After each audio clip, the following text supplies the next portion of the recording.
네, 여러분 안녕하십니까. 3월 7일입니다. 화요일에 MBN 뉴스와이드 오늘 6분 모시고 시작하겠습니다. 어서 오십시오. 안녕하세요. 네, 안녕하세요.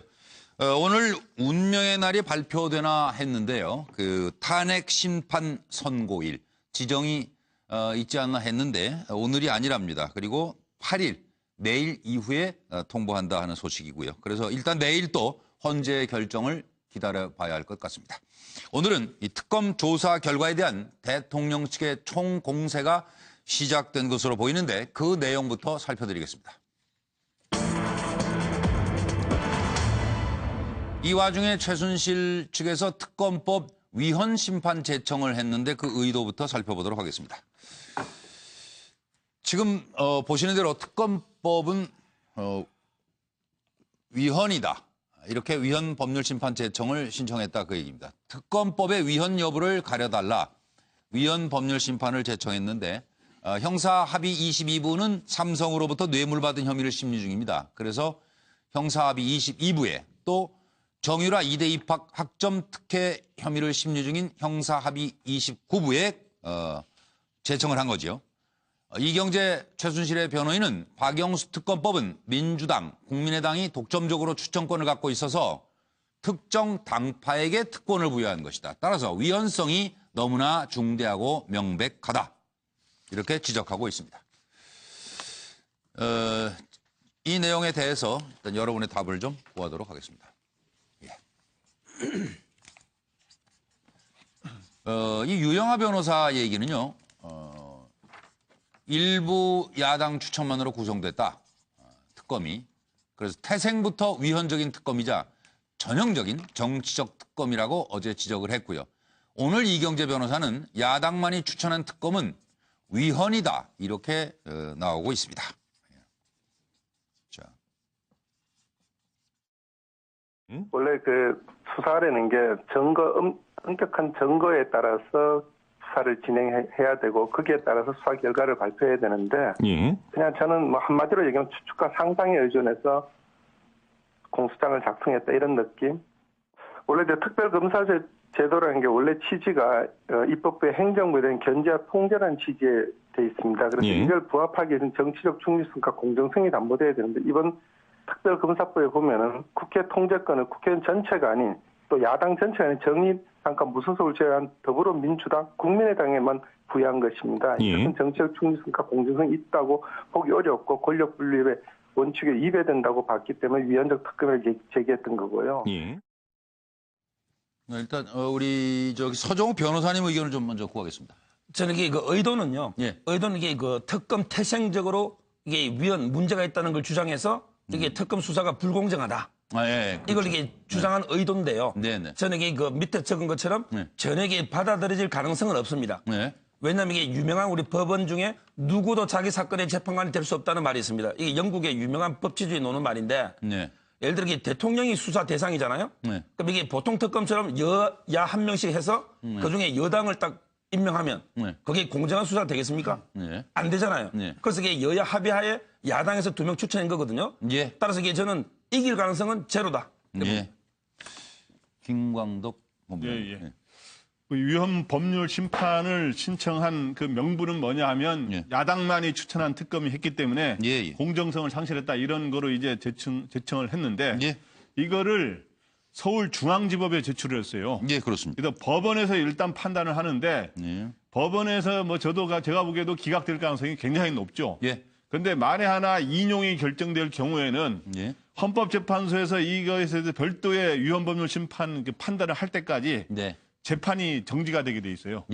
그래서 어떻든 그렇게 인용이 돼서 될 가능성은 적지만 또 기각이 되더라도 어떻든 당초의 재판을 시간을 끄는 효과는 있거든요. 시간 끌기 전략이다. 어떻든 시간을 끌어야만이 이 박근혜 대통령과 최순실이 시간이 흐를수록 조금 뭐 자기네 그 탄핵 반대라든가 이런 게 높아지고 있지 않습니까? 그런 시간 끌기 전략이고 두 번째는 특검에서 혐의가 추가된 것들이 있단 말이에요. 검찰 수사에 대해서 지금 문제 삼은 건 아니잖아요. 예, 그렇습니다. 그러니까 거기서 뇌물수수 같은 게 추가됐기 때문에 그 추가 혐의를 반드시 벗어나야 되겠다 하는 그런 두 가지 목적에서 제청을 한 거로 보입니다. 네, 민영삼 하여튼 의도는 교수님. 원천무효라는 얘기죠. 특검이. 근데 제가 보기에는 아직도 최순실 씨가 반성은커녕 아주 이것저것 억지 부릴 수 있는 건 다 동원해가지고 한번 해볼 수 있는 대로 다 하는 아주 그 반성의 기미가 전혀 없는 그런 지금 모습이라고 봅니다. 그리고 한 가지 놓친 게요. 특검은 그렇다 치면 그럼 검찰에서 한 것은 어떻게 합니까? 검찰 수사는 이미 재판 진행 중입니다. 그리고 또 탄핵은 탄핵대로 지금 헌재에서 또 판정할 거예요. 그 부분을 사실 또 모르고 있는지. 반성의 기미가 없다고 그러셨나요? 저는 그렇게 생각합니다. 반성할 게 없다는데요. 반성할 기미를 보이든지. 할 말이 없습니다. 고유지 교수님. 네. 참 생각이 지금 많이 최순실 씨 네. 측에서 하는 게 이번 위헌 법률 심판 제청 네, 네. 신청뿐만 아니라 네.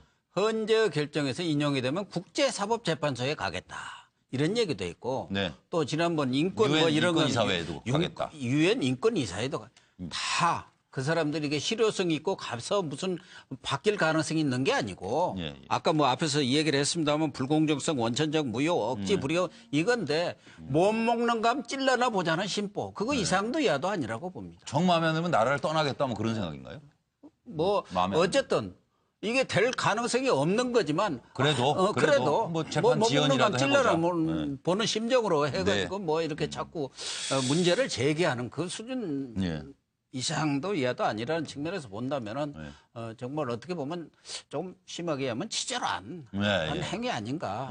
뭐 이렇게 정상적인 법치국가에서 법에 검찰, 특검, 헌재 이런 데서 판결이 내려지면 그걸 따라주는 수용하는 것이 자세가 수용하는 필요하지 것이 않느냐? 그게 그런 당연한 말씀이시죠. 것이지. 예. 자기 입맛에 안 맞는다고 뭐 전혀 설득력도 없고 가능성도 없는 일들을 이렇게 억울하다니까. 자꾸 제기하는 것 자체가 잘못된 것이다. 예, 알겠습니다. 차재원 교수님은 저는 부창부수라고 봅니다. 부창부수란 말 아시죠? 그러니까 남편이 이 창 노래를 하면 아내가 따라한다는 거죠.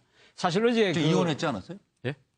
아직 근데 그래서 제가 지금 결론을 지금 미리 그런 말씀하시면 어떡합니까? 미안합니다. 제가 지금 결론을 내리지도 않았는데 그 사실 뭐 다 이 지금 뭐 결별한 것처럼 보이지만 두 사람의 관계가 참 질긴 모양입니다. 그 40년 동안의 관계가 그 하루 아침에 그 끝이 나겠습니까? 어제 그렇죠. 황태순 평론가 그래서 좀 칼로 물베기라는 표현도 썼는데 네. 저는 뭐 그건 아닌 것 같지만 그럼에도 불구하고 두 사람이 지금 이제 같은 공동의 목적을 갖고 있는 거 아닙니까? 지금 특검 사항이라든지 탄핵이라는 측면에 있기 때문에 이러한 상황에서 어떤 식으로든 특검이든 탄핵 자체가 위헌이다. 결과부터 그러니까 이게 시초부터 잘못된 것이다. 그런 식으로 해서 이 결과를 그러니까 자신이 회피를 해야 되니까 그런 측면이 있죠. 그 사실 어떻게 보면 위헌이라는 이야기를 어저께 그 대통령 이 그때 변호인 유영하 변호사가 하니까 바로 기다렸다는 시 이경재 변호사가 또 이야기를 했고 사실 어떻게 보면 지난번에 최순실 씨가 특검에 이 들어가면서 왜 한 말을 한 적이 있지 않습니까? 자유민주 특검 아니다. 그러면서 뭐 강압적으로 하고 있다. 그날 또 공교롭게도 대통령이 인터넷 TV하고 그 인터뷰를 하면서 이 지금 어거지로 엮고 있다는 이야기를 했습니다. 그렇다고 본다면 지금 최순실 씨하고 그 청와대가 묘종의 이런 좀 공동 보조를 취하고 있는 것이 아닌가 하는 의심을 지을 수가 없습니다. 양 박사님. 예, 뭐 짜고 치는 고스톱일 가능성은 저는 없다고 봐요. 서로가 자기들의 이야기를 하고 자꾸 카피를 하면서 사실상 위헌 법률 심판 제청을 신청했다라는 부분은 사실상 인용 가능성이 아주 높아졌다. 지금 뭐 시중에서 각종 이 유언비어들이 떠들고 있고 가짜 뉴스들이 떠들고 있고 인용 기각 각하가 3대 3대 2니 뭐 4대 4니 뭐 이런 수많은 이 유언비어들이 떠들고 있잖아요. 이런 시점에 있어서 왜 이들은 그러면 계속해서 헌법재판소가 구인 심판이 아니면 위헌이다. 그래서 구인 심판을 받아야 되니까 한 명을 더 채워서 가야 된다라는 막판 발목 잡기를 하지를 않나. 그다음에 오히려 이번에는 또 최순실 씨 쪽에서 저런 위헌 법률 심판 제청을 하지를 않나. 이 부분들은 상당히 초조하고 현재 인용될 가능성이 높기 때문에 이후에 불복종, 불승복 운동을 할 수 있는 근거를 계속해서 축적해 나가는 과정으로 봐야 된다. 그래서 헌법재판소의 인용 판결이 나는 순간에 우리는 인정할 수 없다라는 대중적 선동을 위한 하나의 근거의 축적 과정이다. 차곡차곡 쌓아가는 거다. 그런 말씀이시네요. 그리고 지금 대통령 측 대리인단은 검찰 부인하죠. 특검 부인하죠. 이런 상황을 바라보는 국민들의 생각은 어떠실지 이거는 뭐 한 구절로 간단히 좀 정리를 부탁드리겠습니다. 탄핵 무효! 탄핵 무효! 탄핵 각하! 탄핵 각하! 박살내자! 박살내자! 박살내자! 박살내자! 박영수 특검의 지난 90일간 수사 권력 횡포는 이 나라 역사에 지울 수 없는 오점을 남겼습니다.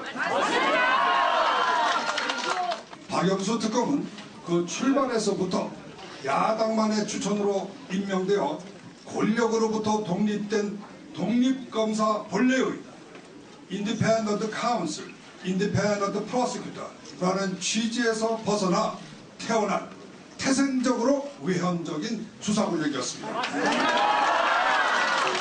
이러한 태생적인 위헌성은 그 후 박영수 특검이 수사라는 미명하에 저지른 수많은 인권 침해, 불법 수사로 이어져 결국 90일간 온 국민을 공포에 떨게 만드는 전대미문의 검찰 공포 시대를 이 땅에 연출하였습니다. 여야 합의로 특검법이 통과된 걸로 알고 있고요. 그거에 따라서 그 절차에 따라서 대통령이 직접 박영수 특검을 임명하셨죠. 그런데 태생적으로 위헌이라고 하시면 저희가 뭐 거기에 대해 뭐라고 말씀을 드릴까요? 혹시라도 대통령이 탄핵이 인용된다면 헌재에서 네. 대통령도 기소되기에 충분합니까? 그럼요. 저희가 그래서 피의자로 적시를 했고요. 자연인이 되면 바로 구속 수사해야 된다고 보세요? 그게 정도라고 봅니다. 도저히 인정이 안 된다는 얘기죠. 지금 제가 정리를 해놨는데요. 검찰 수사 내용은 이렇습니다. 박 대통령 직권남용 그리고 강요, 공무상 비밀 누설 공범 확인, 박 대통령 최순실 등과 공범 피의자로 입건. 그러자 유영하 변호사가 검찰 수사는 사상 누각이다. 그리고 인격 살인에 가까운 유죄 단정이라고 얘기했죠. 특검이 박 대통령 최순실 뇌물죄 공동정범, 블랙리스트 등 13개 혐의 피의자다라고 밝힌 데 대해 유영하 변호인은 위헌적, 정치적 특검이며 추측과 상상에 근거한 소설을 썼다라고 얘기했습니다. 대통령께서는 억울하고 또 억울하시는 것 같고 박범계 의원은 억울하면 조사받으면 될 일이라고 얘기하고 김평호 변호사는 위헌적 특검이라고 지금 말씀 들으신 대로 그리고 특검은 여야 합의한 특검이거든요. 이런 생각을 할 것 같아요. 자, 국민들은 어떤 생각을 하실지를 서정욱 변호사. 저는 이게 그 특검이요. 예. 예를 들어 이게 그 사상 누각이나 예. 저는 이게 그 소설 아니라 봅니다. 예. 왜냐하면 이게 사상 누각 소설인데 영장이 발부될 리가 없잖아요. 그렇지만 이게 저는 영장이 발부됐다 해서 철옹성도 아니에요. 예. 이 말이 이게 영장이 발부됐다는 의미는 제가 적어놨는데 범죄가 소명됐다는 뜻이고 예. 따라서 이게 범죄 소명은 우월적 개연성. 예. 이 말이 이게 51% 이상 범죄 혐의가 있으면 발부되거든요. 네. 소명은. 네. 따라서 이게 제가 보기에 국민도 아마 이게 범죄를 저지를 거를 보는 게 우월적 개연성이니까 좀 많고 예. 저런 식으로 이게 부인하는 건 상당히 국민이 더 열을 받겠지만 예. 저는 이게 또 그렇다고 해서 검찰이나 특검의 수사가 철옹성처럼 모든 게 입증된 건 아니다. 따져봐야 된다. 그 말씀이죠. 그렇지 재판에 가면 지금 51% 이상은 소명이 된 거죠. 예. 예. 그리고 기각되면은 어떻게 돼요? 만약에 헌재에서 탄핵 심판 기각을 하면은 지금 거의 인정을 안 하지 않습니까? 특검이고 헌재고. 그럼 기각을 거부하나요? 기각이 되면 이게 바로 그냥 직무에 복귀하는 거죠. 대통령이. 아니, 대리인단이요. 대리인단은. 기각되면 이게 대리인단이 승리한 거 아닙니까? 승소한 거니까. 대리인단 주장이 인정도 안 하는 저 헌재에서 한 거를 받아들일 수가 없을 거 아니에요.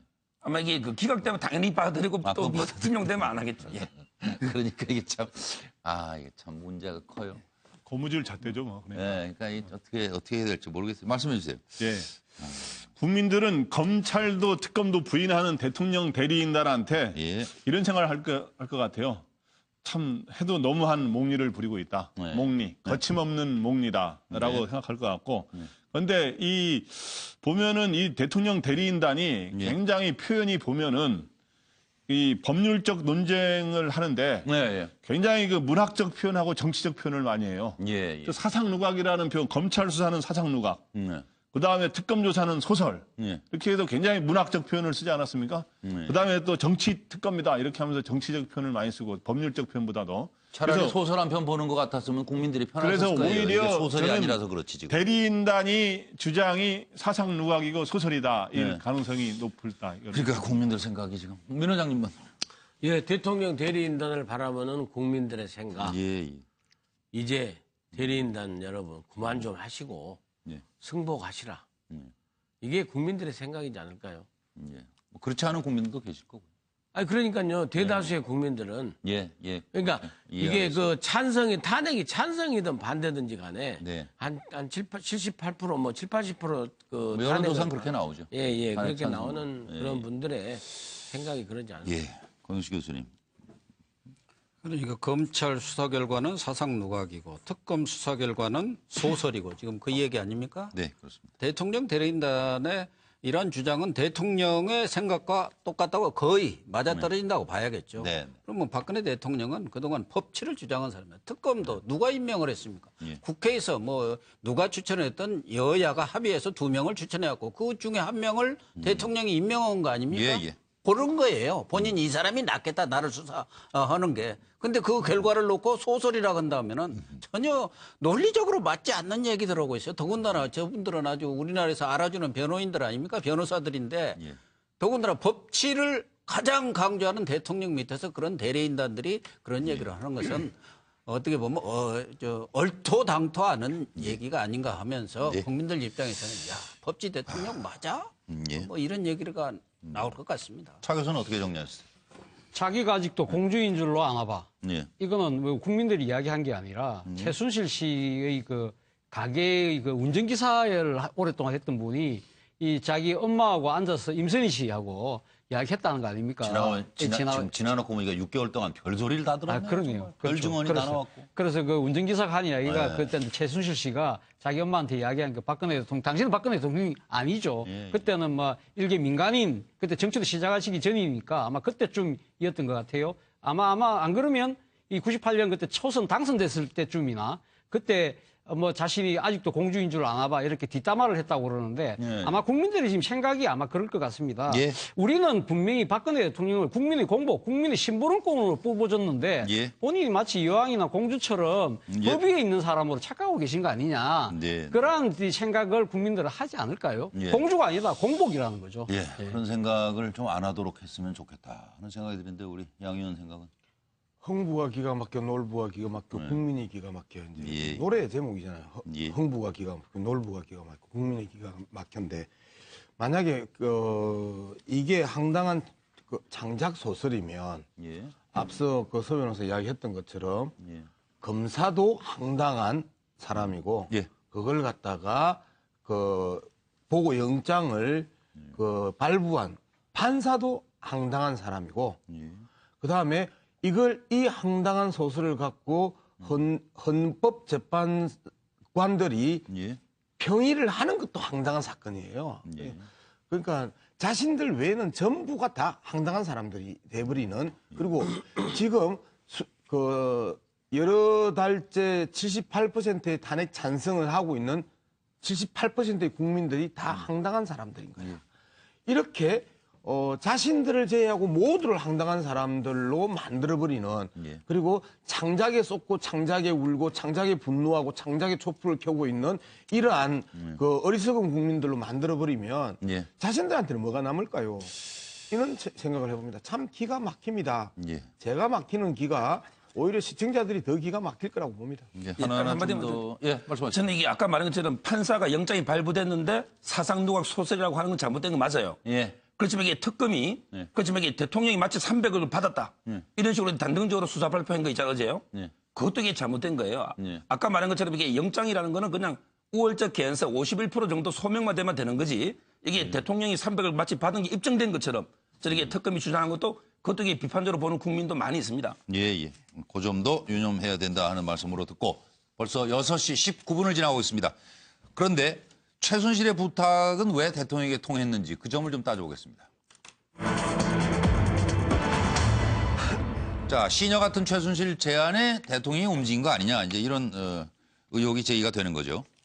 대통령은 왜 최순실의 제안을 거절하지 않았을까요? 그리고 제안대로 다 되는 걸 보면서 최순실은 과연 어떤 생각을 했을지 이 2가지 질문을 드립니다. 박 대통령 시녀 같은 최순실 제안대로 움직인 까닭은 언니 문화체육재단을 만듭니다. 오케이. 돈이 잘 안 모여요. 아 그래요?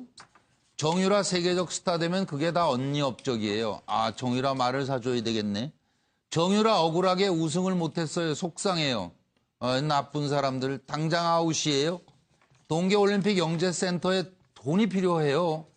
추가 후원을 요청해 볼게요. 대통령 왜 최순실의 해결사로 나섰나? 아이디어가 좋아서, 최순실 말을 들어 나쁠 것이 없어서 늘 그래 왔으니까. 최순실이 행복해야 나도 좋으니까. 물론 이것은 이렇게 변호사님, 예. 이게 증거에 의해서 나온 얘기는 아니고요. 그렇죠? 지금 이런 얘기들이 어쨌든 여러 가지 검찰이나 특검 수사 내용을 봤을 때 충분히 이런 의혹이 제기될 수 있다. 예, 그렇죠. 그런 거죠. 예, 그렇습니다. 그래서 그런 내용을 감안해서 준비된 내용 듣고 와서 여러분 답을 보도록 하겠습니다. 특별수사본부는 대통령에 대하여 현재까지 확보된 재반 증거 자료를 근거로 피고인 최순실, 안종범, 정호성의 여러 범죄 사실 중 상당 부분과 공모관계가 있는 것으로 판단하였습니다. 이제 남은 국민적 기대와 소명을 검찰로 되돌리겠습니다. 검찰은 이미 이 사건에 관하여 많은 노하우와 결정적인 증거를 확보하고 있는 것으로 알고 있습니다. 이러한 검찰의 자료들이 특검 수사에 크게 도움이 되었습니다. 앞으로 검찰도 우리 특검이 수가로 수집한 수사 자료 등을 토대로 훌륭한 수사 성과를 낼 수 있을 것으로 기대합니다. 자, 민 원장님 답을 먼저 주실까요? 예. 네.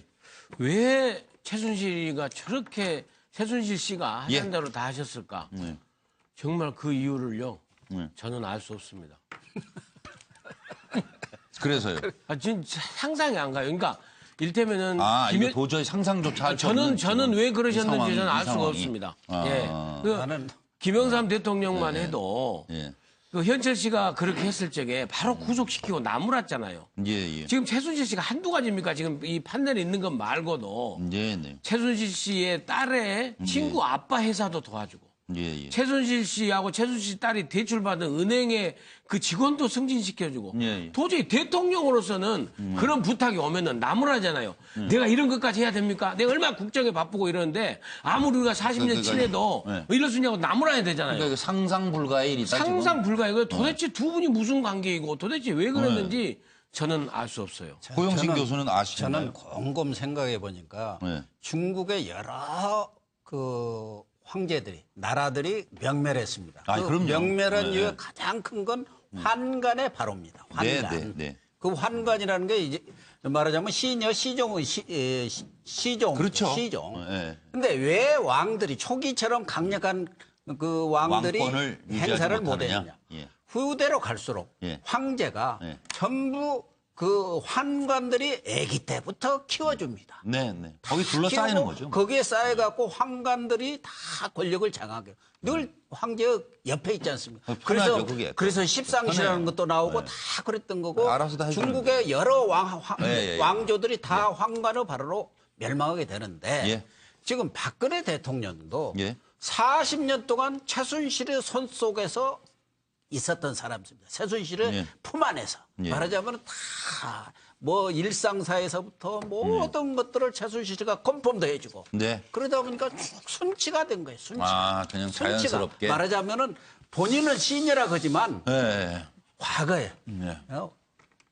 봉건 제국이나 왕들이 이 환관한테 순치가 된 것처럼 똑같이 시인여인 최순실한테 순치가 돼갖고 우리가 보면 도대체 지금 네. 미영삼 원장 같은 저런 분이 이해가 못할 정도로 알 수가 없을 정도로 그래도, 다 틀어줘요. 이 시대의 근데 지식인이신 순치가 우리 되면 원장님 옛날에 이해가 황제들도 도저히 안 된다, 황관의 말을 그대로 들어갔고 예. 정승 판사들이 꼼짝을 못해요. 나가서 행세는 저희가 다 지금 하거든요. 여기 지금도 똑같지 또 않습니까? 이거 최순실이 뭐 돌아다니면서 총리 수석이 꼼짝을 못한 것도 온갖 데 다. 똑같아요. 그런 거고 예. 결국 그러다 보니까 네. 두 사람이 이익 공동체가 된 것이다. 예, 알겠습니다. 그러니까 다 들어주고 거기서 최순실이가 해온 것도 나한테 도움이 되네. 뭐 경제적 도움도 되고 여러 가지 도움이 되는 거죠. 예. 차정 교수 하시겠어요? 예. 저는 이렇게 봅니다. 경제 공동체의 미필적 고의가 아닌가 하는 생각인데요. 어제 예. 특검 발표에 의하면 이 박근혜 대통령하고 최순실은 경제 공동체라는 거 아닙니까? 예. 그러니까 최순실 씨의 이익 자체가 늘어나면 박근혜 대통령의 이익도 늘어난다는 게 특검의 논리죠. 그렇다고 한다면 지금 뭐 박근혜 대통령이 그러면 최순실 씨를 도와서 뭔가 최순실 씨한테 득이 된다고 한다면 아, 내한테도 득이 되겠구나 생각을 하는 거죠. 근데 문제는 미필적 고의가 뭐냐. 이 자신의 행위로 해서 무슨 결과가 무슨 일이 벌어진다는 걸 뻔하게 알면서도 모른 체 하면서 그냥 하는 행위 아닙니까? 그렇기 때문에 사실 최순실 씨가 하는 행위 자체가 야 이거 뭔가 문제가 생길 수도 있는데 그래도 뭐 큰 문제가 될 수 있겠어? 알아서 하겠지. 뭐 알아서 하겠거니 이렇게 생각하면서 마음이 말 그대로 이 그 경계 담당을 낮춘 거죠. 예. 그것이 문제였다. 그리고 최순실은 무슨 생각을 했을까요? 제안대로 다 되는 걸 보면서. 아니 일단 제가 준비한 답부터 하면 안 될까요? 아니 그러시죠. 아니 그럼요. 그래서 내게 네 끼고 네 끼 내 거잖아. 라는 게 저는 그 경제 공동체를 풀면 미필적 고의로 푸는 게 아니라 내 것이 네 것이고 네 것이 내 것이니까 경제 공동체죠. 이제 이 부분으로 저는 이제 좀 더 미필적 고의라고 하는 그 차 교수의 입장보다 좀 강하게 들어가는데 자 경제 공동체라는 개념을 가지고 이제 아까 그 서 변호사가 51%의 소명 정도를 이야기를 계속 했었는데요. 우리가 경제 공동체를 많은 국민들이 확신하고 있고 저 같은 경우 확신하는 이유가 특검에서 이야기했고 특검이 혐의를 발표를 해서 경제 공동체라고 바라보는 게 아니라 그동안에 최순실과 박근혜 대통령과 정호성의 녹취 파일, 그다음에 최순실과 박근혜 대통령과 안종범의 50여 건의 수첩이라는 구체적인 증거들이 이미 국민들에게 밝혀졌고 그리고 국민들 입장에서 상식적으로 그러한 증거들을 보면서 아 최순실과 박근혜 대통령은 경제 공동체네 주머니 돈이 쌈짓돈이네 오른쪽 주머니에서 왼쪽으로 옮겨 다니네 라고 하는 그동안에 보여줬던 검찰과 특검에서 보여줬던 그 수사 결과물들 지금까지 드러난 결과물만 가지고도 우리는 알겠습니다. 이렇게 바라볼 수 있다는 거죠. 그렇기 때문에 경제 공동체라는 부분들을 우리는 전제하는 것이고 그 경제 공동체를 전제하니까 미필적 고의가 아니라 니께 내 거고 내 거에 니 거니까 라고 하는 쪽으로 그 정리가 되고 하니까 최순실이 이야기하면 박근혜 대통령 자기 주머니가 그 불룩해지니까 그 부분에 대해서 적극적으로 집행을 하는 거지요. 서종욱 변호사님 안 하셨죠? 증거는 저렇게 그대로 믿으면 되는 거예요? 지금 양문석 박사는 지금 나온 증거들에 대해서 아주 확신을 가지고 지금 얘기를 하는 건데. 저는 이게 그 경제 공동체를 전혀 부인하는데요. 경제 공동체는 이게 옛날에 왜 김현철 있잖아요. YS 때. YS 아들. 김홍, 홍일, 홍삼 트리오 있잖아요. 이게 바로 대통령 경제 공동체예요. 직계 가족, 직계 혈족. 근데 최순실하고 경종은 말이 안 되고요. 저는 이렇게 적어봤습니다. 정말 이게 어려울 때 친구가 진정한 친구다. 이 말이 이게 박 대통령이 스스로 해명했잖아요. 최순실 씨가 자기가 본인이 가장 어려울 때 옆에 있어서 도와줬다. 저는 이게 이런 어떤 순수성 약간 이게 전부는 알지 몰라도 이런 순수한 마음이 있었기 때문에 대통령이 좀 부탁을 많이 들어준 게 아닌가 이래 보고요. 그다음에 이거 최순실 씨의 생각. 최순실 씨는 이제 저는 악용했다 봅니다. 저는 이게 그 성수두수 이 말이 이게 대로 주고 말로 받자. 본인이 어려울 때 조금 도와줬는데 이걸 이게 100배, 1000배 본전 뽑자. 이건 안 좋은 저는 최순실 씨는 그런 걸 해서 대통령을 좀 악용해서 사익을 취한 게 아닌가 이렇게 보고 있습니다. 그리고 법조문에 있어요? 직계만 경제 공동. 판례가요. 판례가 이게 경제 있습니다. 아니 근데 직계도 지금 얘기가 나온 게 피보다 진한 물이 있다는 거예요. 그건 또 한 주장이. 법적인 해석이시고 우리 변호사님 말씀은 법적인 해석이시고 피보다 더 진한 물이 바로 최순실 아닙니까? 그러니까 이 공동체 맞은 거죠. 경제 공동체 맞는 거예요. 그 최종 재판 결과를 봐야죠. 뭐 어쨌든 그거는. 그래서 김광석 본부장 아직 안 하셨어요. 그러니까 아까 여기도 그렇고 저기도 그렇고 한자 그 사자성어라든가 이런 걸 한자로 아주 잘 쓰시네요 보니까. 그게 지금 놀라웠어요. 본인 말씀하세요. 본인 답변은 뭐예요? 그래서 저는 그렇게 안 하고 순한글로. 저기 여러 가지 시청자들이 젊은 사람들도 보고 가니까 한자를 가급적 안 쓰겠습니다. 그래서 그 이유는 저는 늘 그래 왔으니까 40년간 늘 그래 온 거예요. 그래서 일종의 공주 때부터 지금 현재 대통령을 여왕에 비유할 수 있을지 모르겠지만은 그때부터 계속 40년간 이렇게 하는 게 편하게 해서 그게 완전히 관성이 됐기 때문에 당연히 거절하지 않고 해결사로 해왔는데 쉽게 말하면 이유는 그거죠. 내 심부름하는 시녀 같다고 표현하지 않았습니까? 뭐 일각에서는 뭐 권력설 일이라 그러지만 시녀가 잘 돼야 그래 여왕이나 공주가 편하지. 그 그런 생각에서 계속 관성대로 그렇게 해왔다. 아까 우리 고영 선배가 환관의 득세 그게 아주 정확한 설명인 것 같아요. 그리고 최순실이가 어떤 생각했을까도 같이 하는 거죠 지금. 네, 말씀해 주세요.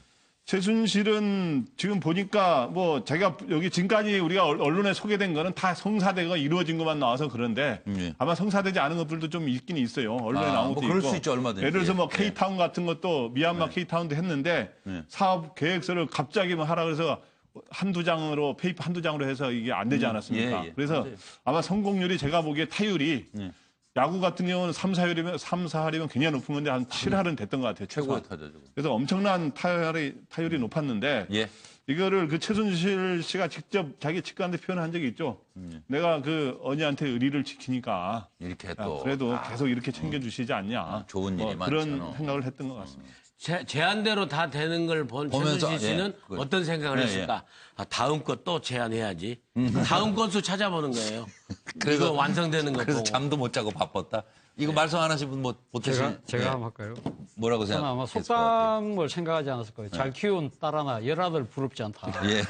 그런 생각하지 않았을까요? 지금 뭐 본인이 이렇게 이 박근혜 대통령에게 나름대로 이 투자를 해서 박근혜 대통령 만들고 나니까 삼성그룹에서 와서 고개 번쩍번쩍 숙이면서 돈 수백억을 갖다 바치고 그렇게 뭐 이렇게 뭐 내가 그렇게 세금 바닥바닥 내면서 그렇게 살 필요가 있을까? 이렇게 대통령 한 명 만들어 놓으니까 이렇게 모든 게 편안하고 뭐 내가 마음대로 인사도 할 수 있고 얼마나 좋습니까? 그러면 계속 꼬집었을 것 같아 자다가. 그러니까 이거 맞나? 이게 생신지 꿈이냐 생신. 제가 볼 때는 또 이런 이런 생각도 했을 거예요. 박관천이 가가 어떻게 알았을까? 아주 딱 맞네. 권력 1위, 내가 1위야. 그랬지 않습니까? 박관천이가 경찰 박관천 경력이 함부로 보면 안 오래전에 맞춰놨잖아요. 참 용언해. 귀신이야 귀신 그랬을 것 같아. 시작하고 30분이 지나서 6시 32분 이제 하나 더 따져볼 것이요. 최순실의 국정농단을 이제 이루어진 걸 보면 마치 하나의 공식이 있었던 것 같습니다. 최순실 국정농단 공식. 최순실 일이라면 온 힘을 쓴 박 대통령. 제가 이걸 정리를 해드리고요. 자, 대통령 측에서는 최순실이 벌인 모든 것이 대통령과는 관계가 없다. 그러면 이게 어떻게 혼자 가능했을까? 모순은 없는가? 그 점을 좀 여러분께 여쭙고 싶습니다. 이렇습니다. 제안하고 대통령은 지시하고 안종범이 실행하는 과정을 다 겪었다. 조사 내용을 보면 그렇습니다. 결과가. 미르재단, K재단 출연, 재단 설립 촉구, 재단 설립 지시가 있었고 대기업 출연은 안종범이 압박했습니다. KD코퍼레이션 납품 청탁이 들어오자 정호성에게 회사를 소개했고 대통령은 안종범에게 납품 계약 추진을 지시하고 실행. 플레이그라운드 광고 수주권이 정호성에게 회사 자료가 제출되면서 또 현대차의 광고 수주를 요구하고 실행. 기업 임직원 채용도 차은택의 인사 추천을 받아가지고 올려드렸더니 안종범 통해서 KT 회장에게 채용을 요청하고 실행. 은행 인사 개입, 하나은행 지점장 승진 요청을 하자 본부장급 승진 지시가 내려오고 하나은행 고위층에 대한 압박, 그리고 전 금융위 부위원장에게도 또 연락을 했다. 이런 얘기들이 나온 거죠. 대통령이 국민 위해 꼭 해야 할 일은 어디에 있는가? 들어보시겠습니다. 피고인 최순실 안종범은 직권을 남용하여 전경련 53개 회원사를 상대로 미르재단과 K스포츠재단 설립 출연금 합계 774억 원을 강제 출연하도록 강요하였습니다. 피고인 최순실, 안종범은 직권을 남용하여 현대차그룹을 상대로 최순실의 지인이 운영하는 흡착제 제조 판매사인 KD코퍼레이션이 현대차그룹에 11억 원 규모의 납품을 할 수 있도록 강요하였습니다.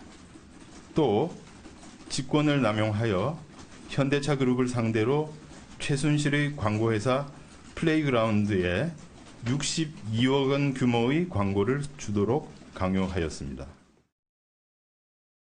국민 여러분의 성원과 격려에 힘입어 짧은 기간이지만 열과 성을 다한 하루하루였습니다. 이번 특검 수사의 핵심 대상은 국가 권력이 사적 이익을 위해 남용된 국정농단과 우리 사회의 고질적인 부패고리인 정경유착입니다. 국론의 진정한 통합을 위해서는 국정농단의 사실이 조각조각 밝혀져야 하고 정경유착의 실상이 국민 앞에 명확하게 드러나야 합니다. 그러나 저희들은 아쉽게도 이 소망을 다 이루지 못했습니다. 다시 한번 국민 여러분께 죄송하다는 말씀을 올립니다. 네, 그러나 대통령 측은 아니다. 최순실 혼자 다 했다. 네. 되게 짧지만 강한 논평을 우리 차재원 교수님부터 시작해 주십시오. 예, 저는 이렇게 써봤습니다. 안마천이 소설가냐? 안마천 아세요? 안종범 수석을 사마천에 비교해서 안마천이라고 그런답니다. 박근혜 대통령이 모든 지시를 깨알같이 다 받아 적었지 않습니까? 받아 적어갖고 박근혜 대통령의 그 통치 기간에 상당한 이 역사적 사료를 남긴 사람이라서 지금 안종범 수석의 별명이 안마천으로 지금 불리는데. 사마천 쪽에서 그건 안 듣는 거예요. 근데 문제는 전 집안에서 좀 그러니까 거기 들으면 문제제기할 것 같은데요. 아니요, 그 언론에서 그렇게 돌아다니는 그 언론에서 그렇게 이야기를 하셨더라고요. 근데 문제는 그 지금 안종범 수석의 수첩에 적혀 있는 이야기 중에 보면 이 박근혜 대통령 지시라고 해서 이 재단의 임원진들이라든지 심지어 강남에 그 사무실을 어떻게 하라는 것까지 다 깨알같이 다 했어요. 그렇다고 한다면 이거는 가면 안종범 수석은 그러면 지금 박근혜 대통령 지시를 안 받았다고 한다면 그리고 이것이 최순실 씨가 사실은 다 정했다는 것이 이 지금 그 재단에 관계했던 사람들의 이야기 아닙니까? 네네. 그렇다고 하면 안종범 수석은 그러면 이거 지금 이 역사 사관이 아니고 소설가였나요? 예. 그래서 제가 지금 문제를 제기하는 겁니다. 네, 알겠습니다. 우리 서정욱 변호사가 늘 짧게 정리를 잘 하시는 편입니다. 저는 이게 이번 최순실 사태가 과거의 측근 비리하고 다른 게요. 과거에는 이게 모든 게 호가 호입니다. 즉 여우가 호랑이를 갖다가 위세를 빌려서 농단하잖아요. 이게 대통령은 옛날에 이른바 이용당한 거죠. 과거에 호가 대통령이 이용당한 건 무죄입니다. 그런데 이번 비리의 특징은 최순실이가 배우 정범, 바로 이게 배우에 있는 정범, 즉 그림자 비선 권력이고 대통령이 직접 실행을 한 거예요. 따라서 이게 대통령이 공범이 될 수밖에 없잖아요. 왜냐하면 이게 그림자 배우에 있는 사람이 뭘 할 수가 없잖아요. 대통령이 도움 없이는. 따라서 이번 비리의 가장 대통령이 이용한 거잖아요, 그러니까. 그러니까 과거에는 대통령 이름만 팔아서 서정욱 변호사는 어떤 때 보면 대통령실 갔다가 지금 얘기가 좀 이건 사실이니까 팩트니까요. 아, 그래요? 왜냐하면 그거는? 이게 최순실 씨는 그림자 권력이기 때문에 뭘 할 수가 없으니까 결국 최순실 씨가 부탁하면 대통령이 안종범 수석을 통해서 실행을 했기 때문에 그 부분은 공범으로 볼 가능성이 있다. 그 부분은 이게 공범이 되는 거죠. 그런데 과거의 비리들은 대통령은 이른바 이용당하고 팔아서 비리 저지른 거고 옛날에는 이번 건은 좀 특이한. 그래서 이게 저는 이게 실행을 못하기 때문에 이게 변명이 모순이라는 거죠. 그 특검이 그래서 그걸 붙들고 늘어지는 거고. 김광덕 본부장. 저는 뭐 이런 문학적인 표현에 그런 게 있는데 비슷한 게 있는데 어떤 그 뿌리 나무가 있는데 그 뿌리와 줄기가 같은데 거기에 그 꽃이 아름답든 꽃이 아름답지 않고 시든 것이든 전부 그 한 나무 한 뿌리에서 나온 거 아닙니까? 그런데 이제 대통령은 자기는 선의에서 모든 걸 했다는 거예요. 뭐 예를 들어서 뭐 창조 경제, 문화 융성을 위해서 내가 재단도 만들었고. 아름다운 꽃이고. 그런데 그렇게 해서 나는 아름다운 꽃이라는데 근데 꽃이 아름답지 않은 게 나오니까 그건 나는 그 내 꽃이 아니다 이렇게 주장하면 안 된다는 거죠. 그건 뭐냐면 그거는 그래도 중간에 최순실이가 믿었는데 최순실이 왜곡으로 인해서 뭐 국정농단이 되고 잘못된 길로 갔다고 주장하고 있는 거 아닙니까? 그러나 그거를 출발은 결국에는 그거를 실행을 지시한 박 대통령한테 그거를 가릴 게 아니라 다 자기 책임이다라고. 양 박사는 저도 좀 문학적으로 가볼까요? 분위기. 향수의 작가 정지용 시인이 호수라는 시를 어떻게 엎느냐 하면 제가 읽어드릴게요. 보고픈 마음. 얼굴 하나야 손바닥 둘로 폭 가리지만 보고 싶은 마음 호수만 하니 내 눈을 감을 수밖에. 이런 그 시가 있어요. 참 좋은 시잖아요. 근데 이분들은 손바닥을 너무 크게 생각하나 봐. 손바닥은 자신의 얼굴 정도를 가릴 수 있는 건데.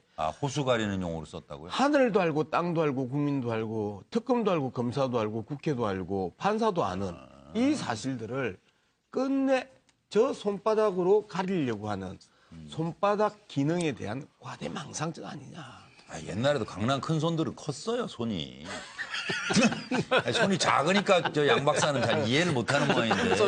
그러니까 큰 손이 뭔지를 모르는 모양이지. 제가 토론할 때 항상 볼펜을 드는 이유는 저희 집 사람이 자꾸 손을 내밀며 손가락 짧은 거 부끄럽다고 드러내지 말라 해서 항상 볼펜을 들고 있습니다. 제가 받아서 간단하게 하겠습니다. 먼저 제가 애송하는 시를 그걸 애우고 있지 못한다는 데 대해서 좀 유감이고요. 또 그다음에 그 시는 남녀간의 어떤 사랑 그리움에 대한 정말 잔잔한 그 표현한 북의 그 지용 아닙니까? 남의 동탁 있고 조지훈 하는 그런 시인데 그런 시를 어떻게 이런 국정농단에 이렇게 비유하시는지 또 두 번째 유감으로 일단 생각이 듭니다. 그 유감으로 지금 듣다 보니까 아니 제가 생각할 적에 창작 소설 사상 누각 이런 너무 창의적인 그 법률적 용어를 가지고 오니까 네, 좋은 시를 들어서 저는 감사해요. 네. 근데 아무튼 대통령 측의 모순은요. 제가 생각할 때는 모순 또는 오류인데 이 그 최순실 씨가 하는 거짓말을 믿고 있기 때문에 이런 그 모순이 발생되는 거예요. 그러니까 대통령이든 최순실 씨든 하는 말을 다 진짜로 100% 진실이라고 생각하니까 모순이 이렇게 발생하지 않나. 너무 믿으신 것 같아요. 예, 저는 그렇게 생각합니다. 너무 믿으신 거 아닌가 하는 생각은 들어요. 일부는 믿었겠지만 대통령이 바보입니까? 대통령까지 되신 분입니다. 국회의원을 몇 번 하셨고 다 아는 거예요. 모순이 뭐냐? 안종범, 경제수석, 정호성, 비서관, 김종차관 이런 사람은 누구 사람입니까? 아무 관계가 없다 하면 그러면 최순실의 수석이고 최순실의 비서관이고 최순실의 장차관들입니까? 공직에 있는 사람들이 전혀 이렇게 움직인 게 이렇게 논리적으로 맞지 않는 얘기를 하는 것은 대통령을 그 대리인들이 변호인들이 바보로 만드는 거예요. 예, 알겠습니다. 저 넘어가도 되겠죠? 저 관저에서 차명폰 얘기가 지금 계속 나오고 있어. 차명폰 뭐 휴대전화 번호 발신 기지국이 단 한 번의 예외도 없이 청와대 관저했다 이런 발표가 있지 않습니까? 그러면 도대체 관저에서 차명폰을 쓴 건 누굴까요?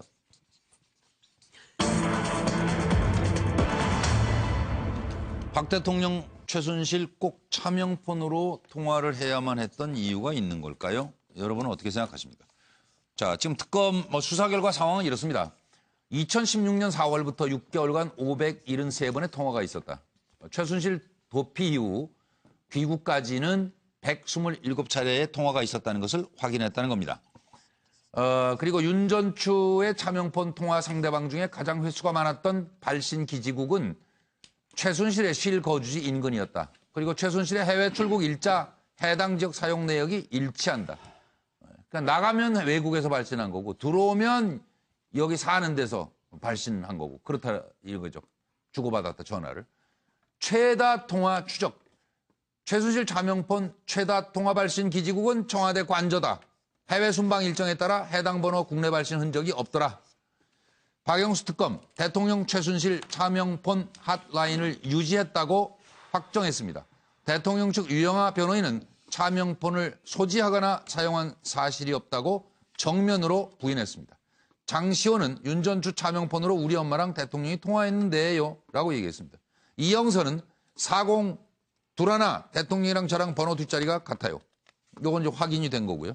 차명폰 번호가 같다는 얘기입니다. 그리고 새벽 1시에도 꺼지지가 않았답니다. 차명폰 어떻게 봐야 되나요 이걸? 예. 그런 와중에 최근에 두 사람 사이에 통화가 있었다고 보이는 차명폰 2개가 확인이 됐습니다.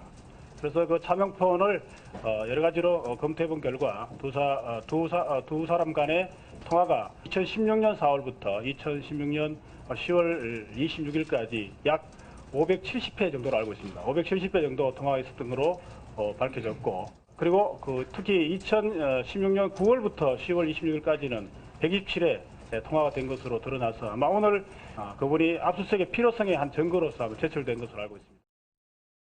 청와대 행정관 차명폰 개통 사건입니다.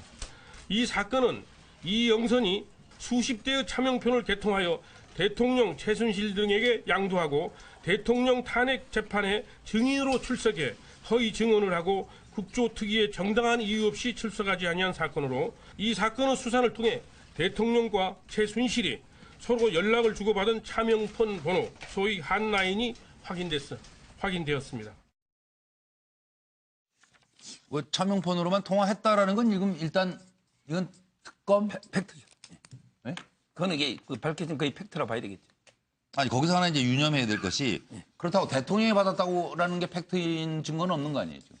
그렇죠. 이게 대통령이 알았냐 몰랐느냐 이거는 이제 쟁점이 남아 있지만 차명폰으로 한 거는 팩트가 없고요. 저는 이게 그 차명폰을 쓴 이유를 세 가지로 보는데 첫째는 이제 이거 보통 쓰는 게 저희가 범죄 은폐, 그다음에 이거 증거를 인멸하는, 또 이게 한 번도 전혀 모르는 사람이다. 우리 우병우 때 모르세 이런 게 그 이유고요. 저는 이게 꼭 지적시키면 상행하요, 위 사람이 하는 잘못된 짓을 아래 사람이 맞는 이게 윗물이 맑아야 아랫물이 맑다는 뜻인데요. 저는 이게 대통령만 최소에 쓴 게 아니고요. 차은택, 고영태, 뭐 이영선, 윤전추 이런 게 모든 사람들이 다 차명폰을 했거든요. 저는 이게 투명성 관점에서 도저히 납득이 안 돼요. 그 부분은 납득이 안 된다. 김광도 본부장은 아까 청와대 하나 일단 하셨는데. 설명은 아까 해야 될 게 아까 573회는 팩트라고 그러셨잖아요. 그거에 대해서는 약간 설명을 하자면 뭐 그 최순실 씨와 박 대통령이 573회를 통화했는지 그거는 이제 검찰이 특검이 발표를 했는데 통화를 많이 한 건 사실인 것 같아요. 그런데 그게 딱 573회라고 하는 거는 최순실이가 갖고 있는 전화번호와 박 대통령이 주로 썼다는 전화번호가 573회 간의 통신이 이루어졌다라고 하는 게 나왔다는 건데. 그렇죠. 근데 이제 이런 게 있어요. 그래서 그거를 대통령하고 통화했다는 그 증거로 된 게 주로 관저하고 대통령이 있던 전화가 관저라든가 외국 순방지에 계속 따라갔다는 거죠. 그 전화가. 근데 이제 보통 전화를 측근들이 또 밤늦게도 사용했다는 거고. 그래서 근데 측근들이 보통 가졌다가 바꿔주는 경우가 있거든요. 네, 그렇습니다. 그렇기 때문에 그게 573회라고 딱 단정할 수 있느냐. 그거는 이제 좀 더 규명이 필요한 것 같아요. 근데 어떻든 이 차명폰 통화를 많이 한 이유는 뭐 당연하죠. 뭐 떳떳하지 못한 일, 그리고 법적으로 뭔가 불법적인 일, 뭔가 숨길 일들 이런 것들에 대해서 통화를 했기 때문에 그렇다고 보고요. 그래서 특히 최순실이가 차명폰을 너무 좋아해서 그 차은택 씨 오늘 재판하는 과정에서도 나왔는데 차은택 씨한테도 차명폰 뭐 쓰라고 그래요. 당신 차명폰 새로 마련하세요. 해가지고 차은택 씨가 할 수 없이 자기 지인 이름으로 차명폰을 마련했다는 거예요. 그리고 번호는 뭐 한 두 번인가 바꿨다고 그러고 그 사이에 또. 그리고 청와대에서 아니 행정관이 예를 들어서 대한민국의 청와대 공직자 아니에요? 행정관이? 그렇죠. 이렇게 청와대에서 차명폰 많이 쓴 거 보셨어요? 청와대 출입하시면서? 이건 어느 정권에서도 이 흉내 못 낼 일 아니에요? 제가 보기에 이렇게 지금 이영선 행정관이 자기 군대 후임이 운영하는 대리점에 가가지고 한 70여 대의 차명폰을 마련했다는 거 아닙니까? 네네네. 그게 이제 말이 이제 차명폰인데 대포폰인지 차명폰인지 좀 애매하긴 합니다만은 이렇게 차명폰을 그 한 정권 청와대에서 많이 쓴 건 아마 과거에는 없었던 일일 겁니다. 제가 보기에. 아니 애매하게 말씀하지 마시고 많이 쓴 건 없었다 그러면 어떻게 해요? 아예 한 대도 안 썼다 그래야지. 그러면. 한 대도 안 썼는지는 제가 확인이 안 되니까. 예, 그건 확인이 안 되니까 이렇게 대규모로 쓴 거는 처음 있는 일이다. 처음 보는 일이다. 저 간단하겠습니다. 차명폰으로만 두 분이 통화해야만 하는 이유. 주요 국정을 논하니까 아주 주요한 국정 사항이잖아요. 중소기업 기술력이 아주 뛰어난데 정말 어디 그 기댈 데가 없어서 못 사는 그런 중소기업을 살려야 되고 또 그런 중소기업을 화장품 회사인 걸 중동에 진출시켜야 되고 이런 중요한 일을 하니까 최순실 씨가 그런 중요한 정보만을 따로 이렇게 보고하기 위해서 그리고 또 그 일을 공정하게 하기 원하는 그 나쁜 공무원들 이런 사람들 또 징계하고 어디다 또 자천시키고 해야 되기 때문에 이러한 중요한 일들 하다 보니까 차명폰으로 할 수밖에 없죠. 저는 이제 앞에서 뭐 숨길 일, 뭐 구린 구석 많다는 얘기들을 하셨는데 사실은 그러면 청와대에 들어가서부터 박근혜 대통령과 최순실 씨가 차명폰을 썼을까? 저는 그렇게 안 봅니다. 최순실 씨도 그렇고 최순실 씨도 뭐 현금으로 모든 걸 계산했지 자기 이름 대고 뭐 한 적이 한 번도 없었다 정도로 모든 거래가 비밀주의 폐쇄성이 강합니다. 박근혜 대통령도 당에 있을 때 대표 시절 거의 전부터 6시, 저녁 6시 이후에 행적을 아는 사람이 거의 없다고 할 정도로 비밀주의 폐쇄성을 가져왔어요. 그렇기 때문에 두 분은 오래전부터 아마 국회의원 시절이나 그 시절부터 이 차명폰이라는 것이 생김서부터 생긴 이후부터 쭉 써왔고 그것이 청와대 가서도 자연스럽게 이어졌고 습관화된 것 아니냐. 그래서 주변에서도 당연히 야 차명폰 써 대통령이 저는 혹시 그 이영선이나 이런 친구들한테 그 차명품 만들어 갖고 정우성 뭐 조금 이러상한 얘기할 가능성이 있는 그런 그 핵심들한테는 돌려 이렇게 혹시 지시하지 않았을까 하는 생각. 최순실이가 바로 차은택한테 차명폰 쓰라고 지시한 것처럼 그렇지 않았나 하는 생각. 그러니까 두 분은 아주 일상화된 상습적인 그런 차명폰을 쭉 청와대 들어가기 전 이후부터도 써온 것 아닌가 그런 생각이 듭니다. 차정 교수. 예, 저도 뭐 고영진 교수님하고 생각이 같은데요. 그래서 왜 그러면 이렇게 했느냐? 숙명이라는 거죠. 숙명이 뭡니까? 타고난 운명이라는 거지 않습니까? 왜 숙명이냐? 두 사람이 관계가 어떻게 보면 잘못된 만남이잖아요. 그러니까 그 박근혜 대통령을 둘러싼 여러 가지 뭐 정치적인 그런 뭐 좀 추문이랄까요? 안 좋은 이야기들이 최태민 씨와 비롯된 이야기들에서 비롯된 거 아닙니까? 뭐 그렇기 때문에 독이죠. 예, 그렇죠. 그러니까 최태민 씨의 딸하고 뭔가 관계가 있다는 부분에 대해서는 박근혜 대통령이 감추고 싶을 수밖에 없는 거죠. 그러니까 최순실 입장에서도 마찬가지죠. 자신의 아버지를 통해서 관계가 맺은 이 부분에 대해서 드러내고 싶지 않았던 거죠. 그렇기 때문에 두 사람은 지금 제가 알기로는 이 한 4살 정도 차이인데 사실 뭐 언니 동생하고 이렇게 이야기할 수 있는 부분인데 이렇게 잘못된 만남에서 비롯된 이 사람의 관계 때문에 그러니까 홍길동처럼 언니를 언니라 부르지 못하고 동생을 동생이라 못하는 어떻게 보면 참 이 좀 비극적인 관계가 아닌가 하는 생각입니다. 그렇네, 부분이. 또 양문석. 예, 저는 뭐 앞에서 뭐 5분이 비슷한 이야기를 해주셔서 동의를 하고요. 외려 저는 유영아 대통령적 그 변호인의 발언에 대해서 좀 이야기를 좀 하려고 합니다. 뭐 차명폰 소지나 사용한 적이 없다라고 하면서 딱 잡아 떼잖아요. 근데 우리가 웬만하면 닭발을 먹고 오리발이라도 내미는 성의는 보여야 되는 거 아니에요? 네네. 닭 잡아먹고 오리발도 안 내보고 닭 잡아먹고 닭털이나 온통 그 닭의 흔적들은 주위에 가득한데 닭이라뇨? 최소한 오리발이라도 내밀면서 닭 안 잡아먹고 오리 잡아먹었다라고 해야 되는 그러한 성의도 없이 오로지 소지한 적 없다, 사용한 적 없다. 자, 그러면 장시호가 이야기할 때의 이 정언들도 있잖아요. 윤전주 차명폰으로 우리 엄마랑, 우리 이모랑 대통령이랑 통화하더라. 그 다음에 앞서 이야기했던 573회의 통화, 그 다음에 최순실 도피 이후에 귀국까지 127차례 통화, 이러한 증거들에 대해서는 부인을 해줘야 될 것 아니에요. 그러면 여기에 대한 오리반은 있어야 될 거 아니에요. 너무 성의가 없어요. 그러니까요. 의혹이 잘 풀리질 않으니까 지금 그런 말씀을 하시는 것 같아요. 그리고 이제 오늘 또 자꾸 재판정에서 만나서 그렇죠. 마주하고 싶지 않을 거예요. 근데 두 사람이 결국 법정에서 만났습니다. 그리고 차은택은 또 울었습니다.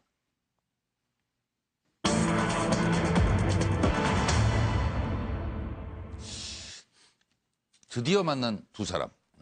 최순실 앞에서 흐느낀 문학의 황태자 차은택의 눈물은 과연 무엇을 말하는지. 왜 흐느낀 건가요? 그리고 미르K 재단의 플레이그라운드하고 더블루K 연결하려고 그랬다는 거 아니에요? 그럼 최순실의 노림수는 뭐였는지 그걸 좀 살펴봐 주시기 바랍니다. 제가 잠깐 정리해 드릴게요. 드디어 만난 두 사람. 공공의적 투 시리즈 아니냐. 나한테 다 안고 가라고 했죠? 은혜도 모르는 자. 차은택은 미르재단 모든 프로젝트 최순실 제안으로 시작됐다. 모든 건 최순실이다. 라고 오늘 법정 증인으로 나와 증언했습니다. 최순실의 주장은 미르재단 사업계획 차은택과 그의 지인들이 작성해 온 거예요. 이렇게 얘기했죠. 그리고 차은택은 플레이그라운드 미르재단 영리 사업을 위해서 설립한 것이다. 플레이그라운드로 사익 추구를 안 했어요. 문화 융성을 위한 것이었습니다가 최순실의 주장입니다. 첫 번째로 오늘 법정에서 대면한 두 사람은 눈도 마주치지 않고 최순실, 차은택에게 차명폰 사용을 적극 권유했다. 이런 얘기도 나왔습니다. 들어보시죠. 저 하나로 인해서 이렇게 크게 무리를 일으켜드려 진심으로 죄송합니다. 최순실 씨와 무슨 관계입니까? 정말로 죄송합니다. 최순실 씨와 무슨 관계입니까? 정말 이번 기회에 많이 느끼고 깨닫고 반성하고 있습니다. 최순실 씨와 최근에 연락하신 적 있으세요? 방금 질문하신 부분들 검찰에서 진실되고 사실대로 말씀드리겠습니다. 대통령 만난 적 있습니까? 제일 마지막에 만난 게 언제예요? 공식적인 자리에서 몇 번 뵀습니다. 옆에 계신 김기춘 전 비서실장의 당시 비서실장 공간에 간 적 있죠? 네, 있습니다. 어떻게 가게 됐습니까? 최순실 씨가 가보라고 해서 갔습니다. 무슨 일로 가게 됐습니까? 갔을 때 그 전 문체부 장관 후보였던 그 정 장관 후보가 있었고 김종 차관이 있었습니다. 무슨 일이었습니까? 그냥 단순히 인사하고 나오는 자리였습니다. 최순실의 지시와 혹은 관여로 그렇게 연결돼서 간 건 맞지요? 네, 맞습니다. 네, 오늘 차은택은 법정에서 왜 인정을 안 하느냐? 왜 인정을 안 하느냐? 이러면서 최순실 앞에서 흐느꼈다고 합니다. 이건 누가 먼저 좀 뭐 남자의 눈물을 좀 이해하시는 분이 먼저. 제가 아니면 흐느껴 본 적 있어요? 차지영 교수. 이 김도영 씨 노래 중에 이런 노래가 있습니다. 난 참 바보처럼 살았군요. 아, 좋은 노래. 이 노래 있잖아요. 네. 아주 좋은 노래죠. 그러니까 참 바보처럼 살았군요. 근데 아마 바로 같이 한번 부르고 할까요? 그래서 이거 붙자고 하는 건 아니에요. 아마 이 지금 그 차은택 씨는 지금 들어오자마자 경찰이 지실 때게 말하기도 다 혐의 시인 다 했습니다. 공항에서부터 울면서 다 한 거 아닙니까? 그런데 지금 최순실 씨는 국민들이 죽을 죄를 졌다고 하지만 모든 걸 부인하고 있습니다. 모든 걸 부인하고 있는 거 보면서 이 보면서 자기 혼자가 바보가 된 거죠. 자기는 이렇게 와 나는 왜 최순실 씨 이 누님처럼 저렇게 좀 이렇게 좀 버틸 수 없었을까? 뭐 그런 좀 나름대로 해안 있는 것들을 느끼지 않았을까요? 아마 상대적으로 누님으로 불렀대요? 아니요, 그러니까 모르잖아요. 이 나이가 많으니까. 나이가 많으니까 그냥. 아이고, 회장님으로 불렀대요. 회장님 불렀는데 노래가 나오니까 누님으로 제가. 네. 남자의 눈물을 아시는 분이 너무 남자의 눈물을 기본적으로는 뭐 차은택이가 크게 회개하고 뭐 그런 것은 아니고 제가 볼 때는 뭐 우리가 흔히 이야기한 대로 악의 눈물인데 차은택 입장에서는 지금 최순실하고 동업자예요. 동업자. 그래 왔죠. 그런데 아주 가까운. 최순실은 완전히 오리발을 내밀고 있지 않습니까? 그러니까 뭐 너무한 거 아니냐 이런 얘기고 최순실 입장에서는 야 우리 잘해 먹었는데 왜 너 혼자 그래? 너 혼자만 살려고 이렇게 배신자 뭐 이렇게 얘기를 하지 않았을까? 끝없이 평행선이네요. 계속 혼자 울겠는데요, 민 원장님? 예. 그래서 저는 좀 그 상세히 심적 분석을 해봤습니다 이번에. 그래서 이제 그 차은택 씨 같은 경우에는 뭐라고 하셨는지 궁금해요. 차은택 씨 같은 경우는 그럴 것 같아요. 아 송충이는 솔잎 먹어야 사는구나. 하는 이제 깨달음의 눈물이에요. 깨달음의 눈물. 이제 집에 와서 엄마한테 꾸중도 듣고 이제 다 밝힐 거 밝히고 이제 원군 만나서 깨달음의 눈물인데 그걸 쳐다보는 최순실 씨의 마음은 이 황새의 큰 뜻을 모르는 뱁새 같으니라고 내가 저런 사람하고 동업자를 했으니 여기서 큰 뜻이란 뭐냐? 재단도 계속 꾸려가야 되고 모금해놓은 돈도 계속 관리해 가야 되고 지금 대통령 퇴임 후에 계속 해야 되는데 그러기 때문에 계속 거짓말 할 수 있는 데까지 하고 지금 버티고 있는데 그걸 모르고 탈락 나한테 그냥 왜 인정 안 하냐는 식으로 저렇게 한 저런 뱁새 같으니라고. 울고 그렇게 봤을 거다. 김광석 본부장님. 저도 그 심리적 분석을 한번 해봤습니다. 그러니까 보통 남자와 여자가 대면을 하거나 여러 상황에 같이 처하면 어느 쪽에서 눈물이 먼저 나오느냐. 보통 여자 쪽에서 눈물이 나오는 경우가 많지 않습니까? 근데 최순실은 웬만하면 눈물을 안 흘려요. 지금 요즘에 이 구속된 이후에 보면은 정유라 얘기 나왔을 때만 조금 눈시를 붉히거나 눈물을 흘린다 그래요. 그래서 안 흘리는데 왜 그러면은 차은택 씨가 눈물을 흘렸느냐? 쉽게 말해서 그거죠. 나는 심부름 최순실이가 다 기획한 거고 나는 심부름 했을 뿐이고 나는 하수인일 뿐인데 왜 이게 나를 이렇게 중죄인 취급하는 거예요. 그래서 오늘 재판에 나가서도 그랬다는 거 아닙니까? 미르재단 사업은 다 최순실의 제안이다.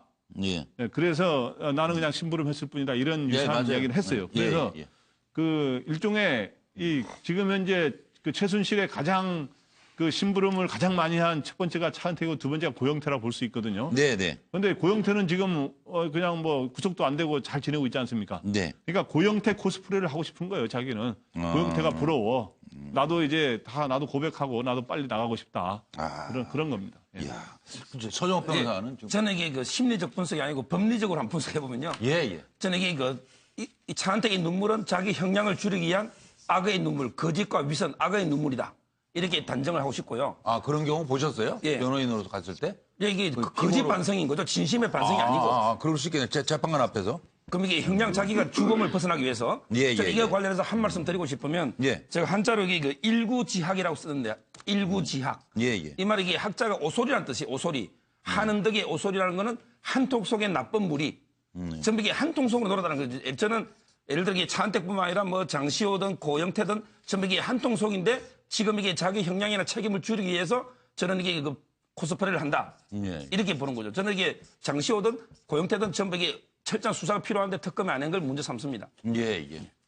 철저히 준비를 하고 나오셨네요. 뭐 온갖 사자성어가 뭐 그냥 다 줄줄이 지금. 제가 제일 좋아하는 과목이 한문입니다. 형이 지금 만만 유학과 나오신 박사자가 넘어가야 계신데. 되겠네요, 당연히. 나 지금 쫄았어.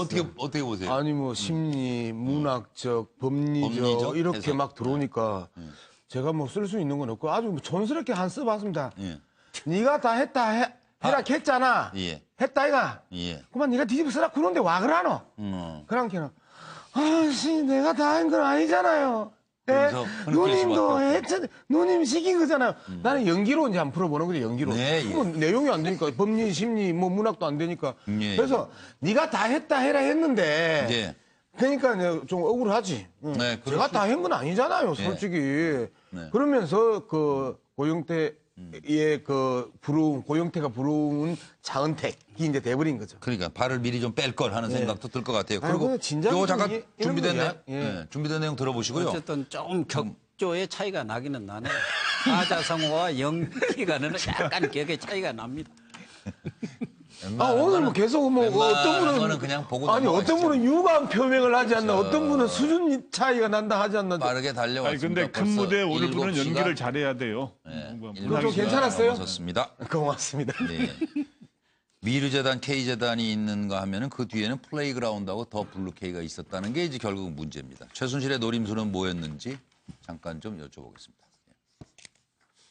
이제 상상도 못할 일이 이제 나오죠. 최순실 씨가 한 건의 문건을 갖고 와요. 무슨 문서였어요? 청와대 문건이었고요. 청와대 문건 예. 가지고 계세요? 예. 다 결정이 됐다고 이렇게 얘기를 합니다. 다 결정이 됐다, 청와대에서? 예. 이 청와대 문건을 최순실 씨가 들고 와요? 네, 저희한테 직접 줍니다. 제가 좀 읽어볼게요. 네. BIPK에서 지시하신 스포츠클럽 지원 사업에 대한 전면 개편 방안을 보고드림. K스포츠재단이 스포츠클럽을 전반적으로 운영하고 네. WK가 컨설팅을 한다는 거네요? 네, 맞습니다. 재단은 이렇게 결정됐으니까 여기에 맞춰서 준비하고 WK는 이렇게 결정이 됐으니까 WK도 여기에 맞춰서 준비해라. 그러니까 최순실 씨 아이디어가 한 달쯤 있다가 청와대에서 공식 문서가 돼서 내려온 거네요. 예, 공식 문서가 이제 결제 라인까지 타서 이제 들어오는 거죠. 이 재단과 최순실 씨는 어느 정도의 관계입니까? 무관합니까? 밀접합니까? 뭐 당연히 밀접하다고 말씀드릴 수 있을 것 같고요. 네. 어느 정도로 밀접합니까? 예를 들어서 재단에 관한 가장 중요한 결정들을 최순실 씨가 관여합니까? 네, 당연히 관여를 합니다. 결정권을 그분이 가지고 계시다고. 최종 결정권을? 네. 그렇게 생각을 모든 직원이 하고 있었고요. 실제로도 그랬고? 네네. 실제로도 그랬고. 이건 뭐 삼척동자가 봐도 이거 이상하다. 간단합니다. 네. 명분상 미르나 K스포츠 같은 재단을 내세워서 실리, 돈 빼먹기는 블루K, 플레이그라운드. 재단은 원래 이익을 내는 그런 사업을 할 수가 없습니다. 그렇죠. 그러니까 재단을 명분으로 세우고 돈 빼먹는 것은 블루K, 플레이그라운드. 내 기업 만들어서 고리 빼먹는 그런 수법이죠. 당연한. 예, 고영신 교수님 말씀을 딱 한 단어로 압축하면 빨대입니다, 빨대. 영어로는 스트로. 예. 영어까지 나오네. 영어 스트로. 법적으로 그러면 또 서정훈 변호사가 정리해 주세요. 저도 고영신 교수 말에 동감합니다. 변호할 때도 그렇게 짧게 하세요? 법정에서? 짧고 강하게 하는 게 원래 더 효과적이죠. 아, 그래요? 예. 그럼 어떤 때는 길게 하는 것도 전략일 수도 있고. 길게 해서 이게 그 좋은 평가받기 보통 어렵습니다. 아, 길게 하면? 대통령 변호인단 너무 길게 하는 거죠. 우리 패널들한테 길게 하셔야 돼요, 길게 하면. 아주 짧게 하는 게 아주 습관이 되신 것 같아요. 자, 그리고 지금 이제 블랙리스트가 나오는가 하면 화이트리스트도 나오고 해서 둘을 좀 비교해 볼 필요가 있을 것 같습니다.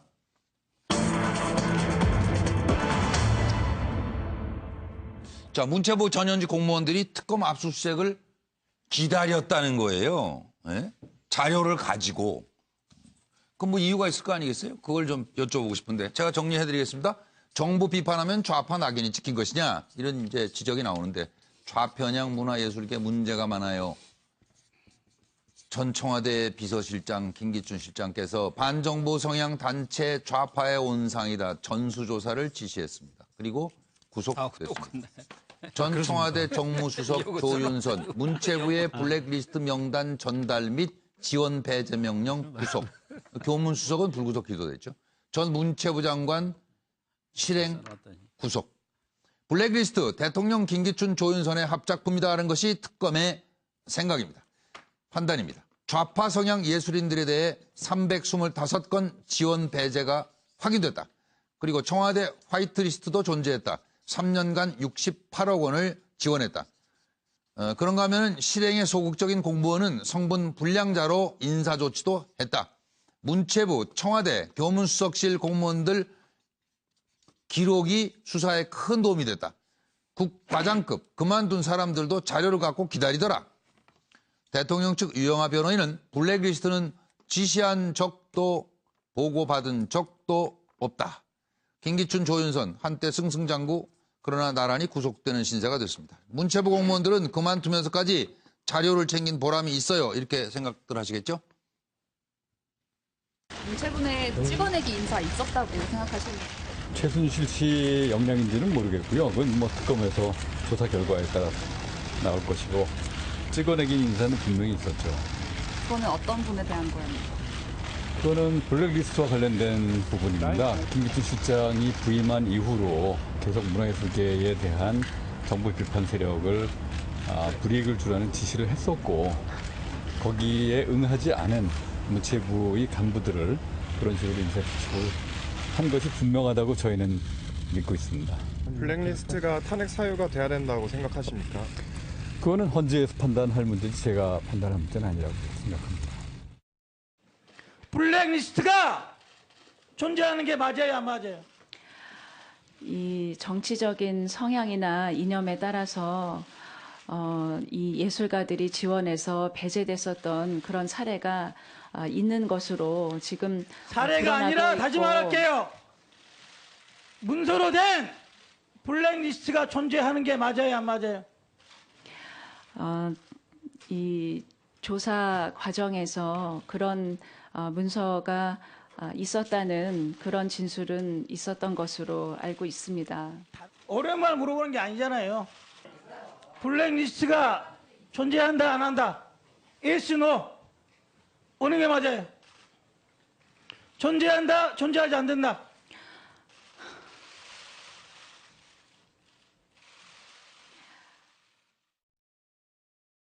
블랙리스트 관련해서 저는 뭐 용어가 이게 블랙리스트가 정확한 네이밍인지는 잘 모르겠습니다만은 어쨌든 언론에서 블랙리스트가 지칭하니까 그대로 제가 원용을 하겠습니다. 다만 블랙리스트에 관해서 대통령께서 이 블랙리스트를 뭐를 작성하거나 하거라고 지시하거나 또는 이에 대한 보고를 받은 사실이 있냐 전혀 없다는 겁니다. 네. 다시 봐도 참 많은 일들이 있었다 싶네요. 서정욱 변호사님. 특검의 압수수색에서 이렇게 압수수색을 나갈 때 현장에 자료 갖고 기다리는 경우가 있습니까? 없습니까? 그런 경우는 거의 없다고 봐야 되고요. 저는 이게 압수수색에 이분들이 피의자가 아니고요. 저는 이게 뭐라고 적었냐면 오히려 이분들은 공익의 제보자입니다. 어서 오십시오. 제가 이게 저번에도 스펠링 틀리고 영어 좀 조심스럽게 하는데 영어 짧아서 휘슬 블로잉. 이 말은 이게 공익을 위해서 제보한 거예요. 이게 오래된 문화농단 적폐를 청산하겠다. 저는 이제 순수한 마음에서 자료를 오히려 건네준 게 아닌가 이렇게 보고 있습니다. 김광덕 본부장. 오늘 문학 이야기가 나와서 그런데 그 섬에 가고 싶다 뭐 이런 말이 있어요. 근데 지금 현재 이 블랙리스트 그동안 협조하지 않은 그동안 블랙리스트를 작성하라 뭐 이거를 집행하라 할 때 협조하지 않은 이 거의 간부들 공무원들한테는 섬에서 사실 문체부가 고립된 섬이었던 거예요. 자기들한테는. 그러니까 이제 뭐 누가 이 구조선이 와야 이들이 섬을 떠날 텐데 근데 검찰까지 했을 때만 해도 구조선으로 확실하게 믿지는 못하겠고 이제 특검이 뜨니까 자료를 다 수집하고 있다가 구조선이 오자마자 그냥 자료 갖다 주면서 저 여기서 구조해 주세요. 그런 심정으로 그런 전현직 공무원들이 적극 협조했다. 이렇게 생각됩니다. 참 이런 경우도. 이 정부의 내부자죠. 내부자인데 자의반 타의반인 것 같아요. 이 정부에서 만들어냈잖아요. 원인 제공을 해서. 그 내부자 고발해야 될 사유를 이 정부에서 타의에 의해서 만들어졌고 이제는 그 만들어진 사연을 자의에 의해서 딱 이제 그 제보하려고 기다린 거죠. 그래서 저는 그 자의반 타의반의 내부자가 아닌가 또 이렇게 좀 표현해봤습니다. 네, 그러니까 참 어려운 결심이죠. 뭐 그걸 견디기도 어려웠을 것이고. 그러면요. 그렇지 않습니까? 오직에 억울했으면 또 이게 너무나 잘못된 거라는 것을 얼마나 깊이 있게 그렇게 느꼈으면 그걸 갖고 있었겠습니까? 사람 억울하게 하면 안 되는데. 진짜. 공무원들은 영혼이 없다. 위에서 시키면 예 알았습니다. 그럼요. 이렇게 다들 했는데 이분들 그런 건 상당수가 아니죠. 그런 건 아니죠. 우리도 영혼이 있는 공무원이에요. 이젠 이거 보여준 그럼요. 거예요. 네. 네. 공직사회가 달라지고 있지 않습니까? 근데 이걸 모르고 저렇게 한 사람들이 잘못이죠. 뭐. 이하동문입니다. 저도 그렇습니다. 공무원 그래도 영혼이 있었다. 그랬었거든요. 답을. 그럼 이하동문입니다. 네. 영무석 박사는? 제가 공무원 생활 4년의 경험에 공무원들이 가장 많이 하는 이야기 중에 하나가 무용담이나 전설이 장차관 다 잡혀갈 때 그분은 안 잡혀갔어 라고 하는 그 마지막까지 강압적인 그 위로부터 내려오는 오더를 마지막까지 버티면서 원칙을 지키고 차라리 부서 이동을 당하든지 안 그러면 지방으로 파견 파견을 나가든지 하면서 그 자리를 지켰던 사람들에 대한 무용담이 참 많아요.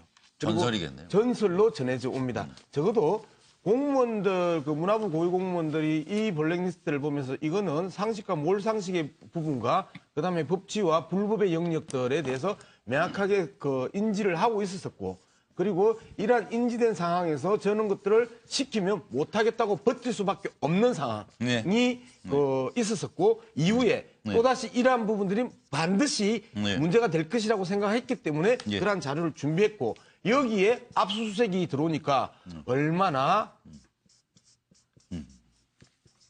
해피했겠습니까? 그러니까 정말 기다리던. 기다리던 압수수색이 들어왔다는 부분이 그들에게는 정말 만세를 부르고 싶었던 그 심정 아니겠습니까? 3, 4년 동안 눌리고 억눌리는 그 분노와 몰상식을 강요하는 그 청와대의 그 권력, 이러한 부분들을 버텨냈던 그들에게 저는 박수를 쳐주고 싶습니다. 네, 그리고요, 지금 이것도 뭐 투명한 사회로 가야 되는 건데, 재산도 마찬가지 아닙니까? 그 형성 과정이 반드시 투명해야 합니다. 그런데 그렇지 않다라고 자꾸 생각이 드는 게 최순실 일가의 수천억대 자산입니다. 재산 형성의 비밀을 좀 들여다보도록 할 텐데요. 제가 드릴 질문은 최 씨 일가가 보면 수천억대 자산이에요. 최순실이만 해도 수백억대 자산가입니다. 그런데도 그렇게 욕심을 부렸던 이유가 뭐라고 보세요? 부친 최태민, 전 남편 정윤회, 언니 최순득, 동생 최순천 등 일가 70명, 사망자 6명을 포함해서 토지 및 건물 금융 자산이 총 2,730억 원 확인. 최순실은 서울 신사동 미승빌딩 건물 2개, 콘도 1개, 강원도 평창 등 소유한 토지 부동산 36개 해서 총 228억 원의 재산 보유 확인.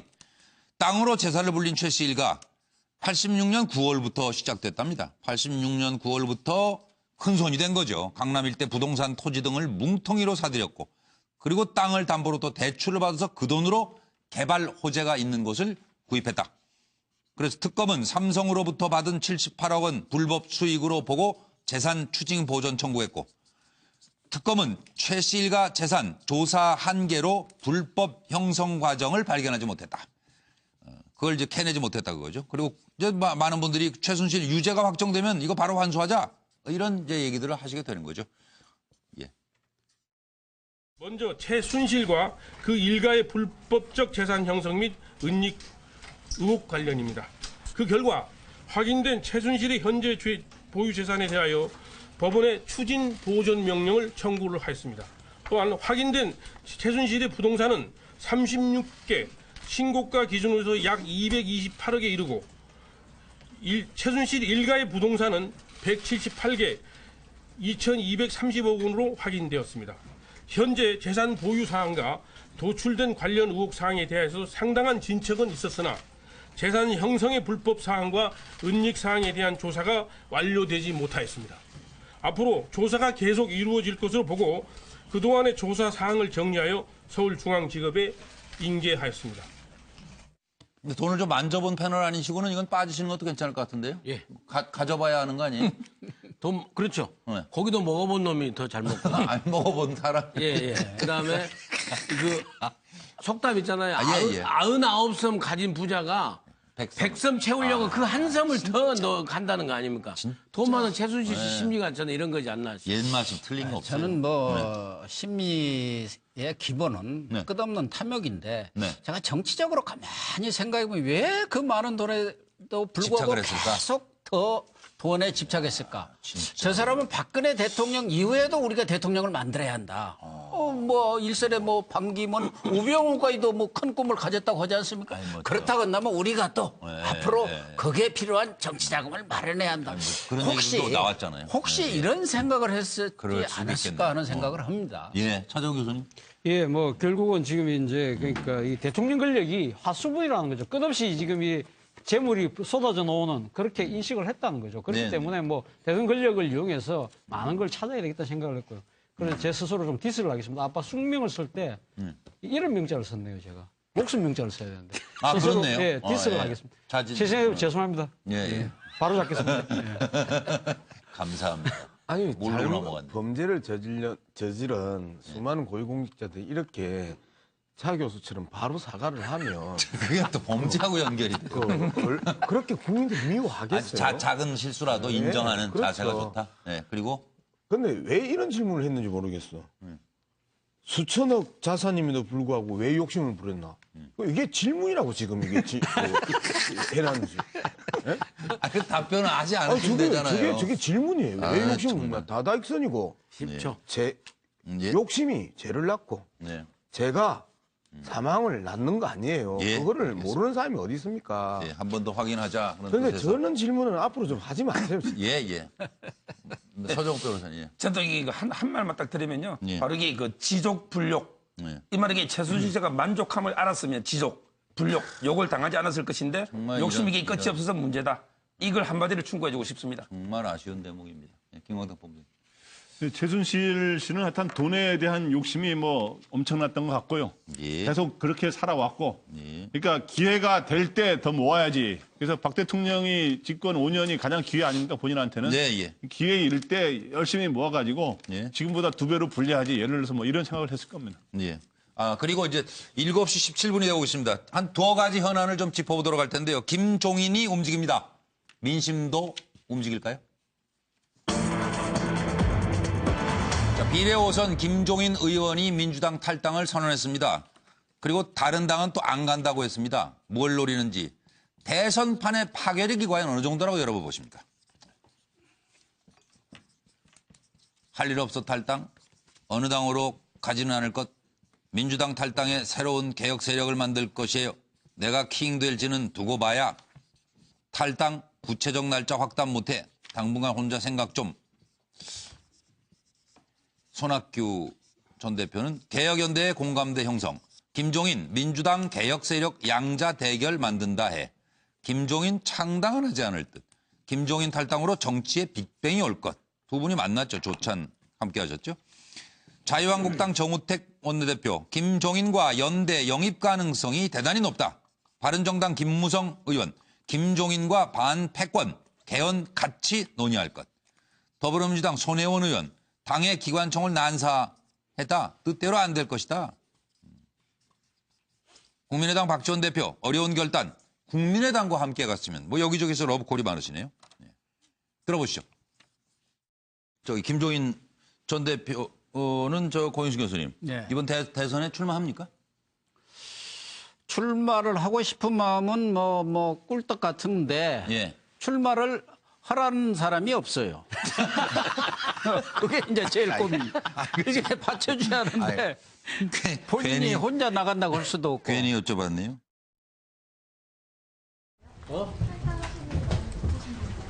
탈당할 거냐고? 그거는 할 거예요.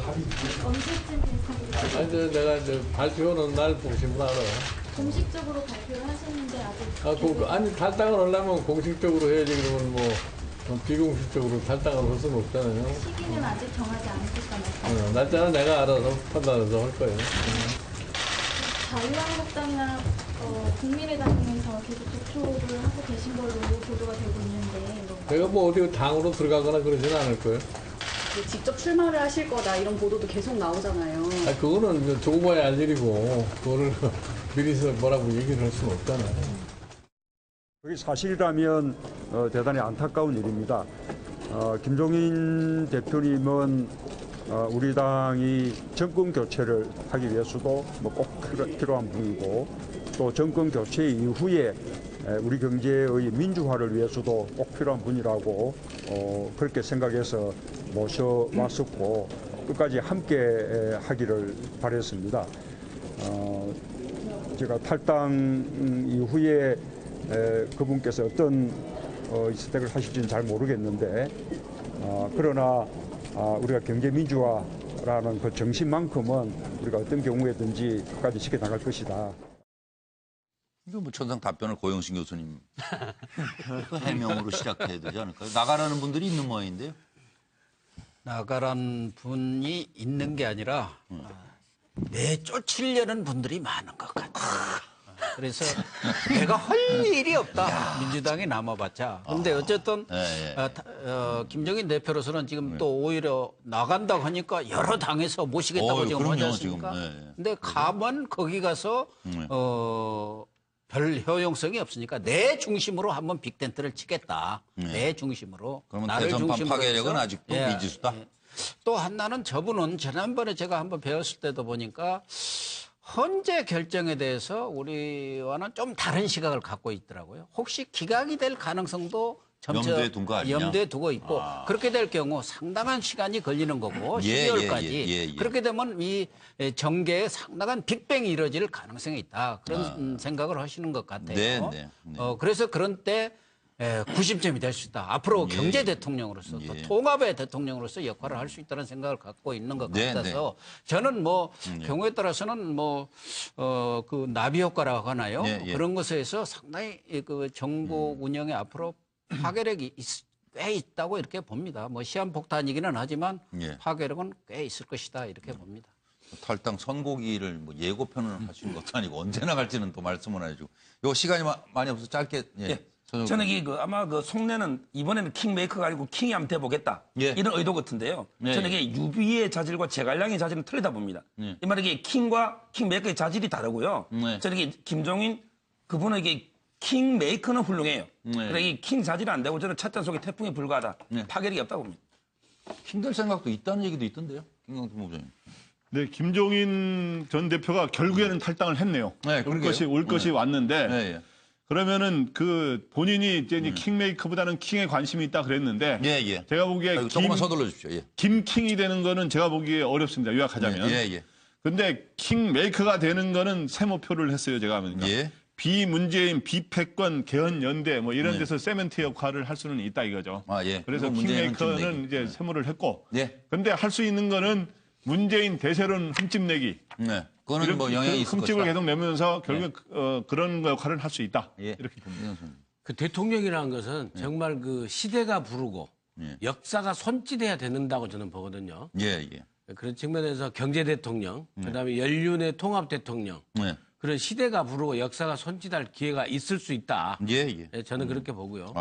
가장 큰 타격이 우선 당장 문재인 전 대표의 정치력 부재, 위기 관리 능력 부재, 그걸 좀 지적하고 싶다. 도마에 오르게 되겠죠. 양문석 박사님, 착시 현상이 있어가지고 마치 자기를 부르는 것처럼 나 생각들 하니까. 아니 김종인 대표 전 대표의 탈당은 가장 큰 효과는 지금 민영삼 교수처럼 김종인 전 대표의 탈당으로 문재인 전 대표를 공격할 수 있는 빌미를 주는 요 정도 효과가 최대치다. 거기서 끝. 뭐 찻잔 속의 태풍이라고 이야기했는데 저도 똑같이 찻잔 속의 태풍이라고 했는데요.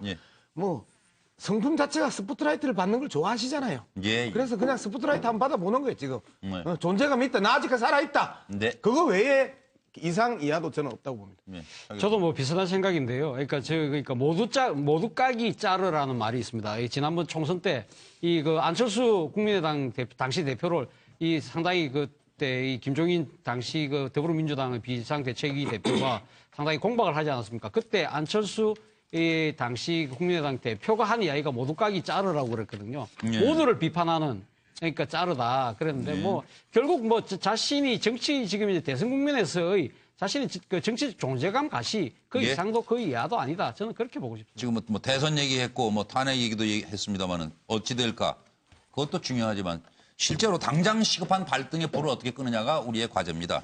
중국이 전방위 사드 보복에 나서고 있습니다. 이런 가운데 한미 사드 전개가 시작됐습니다. 후유증을 최소화하려면 어떤 방책이 있는지 말씀해 주십시오. 강화되는 중국의 사드 보복 조치는 2016년 7월 사드 배치가 발표되고 10월에 한국행 단체 관광객 20% 감축을 구두로 지시합니다. 그리고 그 다음 달 중국은 전면 금한령을 유포하고 올해 1월에 들어서 한국행 전세기 운항 불허, 한국 화장품 19종 수입 금지, 2월에는 중국의 징둥닷컴, 롯데마트 차단, 3월에 롯데면세점 홈페이지 디도스 공격 이렇게 이어졌습니다. 예. 지금 자유한국당에서는 조속한 사드 배치를 환영한다. 그리고 황교안 대행은 자위권적 조치, 더 지체할 수 없다. 민주당은 군사작전 하듯이 사드 배치를 하고 있다. 국민을 속인다. 국민의당 박지원 대표, 총이냐 합의냐 기로에 섰다. 국회에서 논의하자. 사드 지금 뭐 일단 서둘러서 지금 뭐 들여오고 있지 않습니까? 예. 서 변호사님. 예, 저는 이게 다산 정약용의 목민심서의 구절 하나 인용하는 걸 끝내는데요. 예. 뭐라 되냐면 이게 병가 백년 불용. 이 말은 이게 무기는 100년 동안 쓸 일이 없더라도 예. 불과 1일 무비, 하루라도 이게 무기를 구비하지 않으면 안 된다. 예. 아주 이게 목민심서에 놓는 말인데요. 예. 저는 이게 지금처럼 원칙대로 당당하게 의연하게 대처되는 봅니다. 네, 아주 한 말씀씩으로만 정리해 주세요. 예.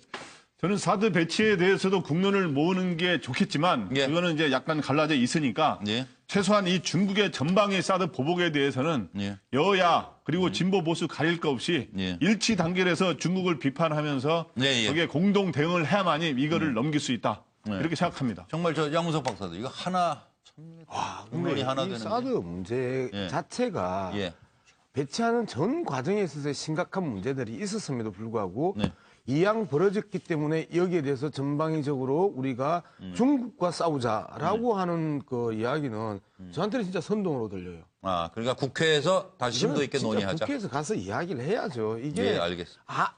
이런 막무가내식 정책이 어디 있습니까? 네, 알겠습니다. 저도 뭐 지금 사드 배치에 대해서 비판적인 입장을 갖고 있습니다만 미국이 지금 이렇게 한반도에 지금 발사대 두 개를 오늘 전개시키지 않았습니까? 물론 채찍이 필요하죠. 채찍이 필요하지만 근본적으로 당근도 필요하다는 겁니다. 북한의 이 지금 핵 개발 부분을 어떻게 그러니까 근본적으로 해소할 것이냐 이 부분에 대해서 북한과 이 대화와 외교의 방법도 병행해야 된다. 저는 그런 이야기를 하고 있습니다. 일변도는 좀 경계하자. 예. 저도 뭐 사드 배치의 그런 일방적 강행 주장은 동의하지는 않습니다만 이왕에 국가의 방침이 결정됐는데 특히 이 안보 문제에 대해서 강대국들이 휘둘릴 경우 정말 우리 안보 불안이 강화될 수밖에 없기 때문에 좀 의연하게 원칙대로 이렇게 대처해 나가는 것이 옳다고 봅니다.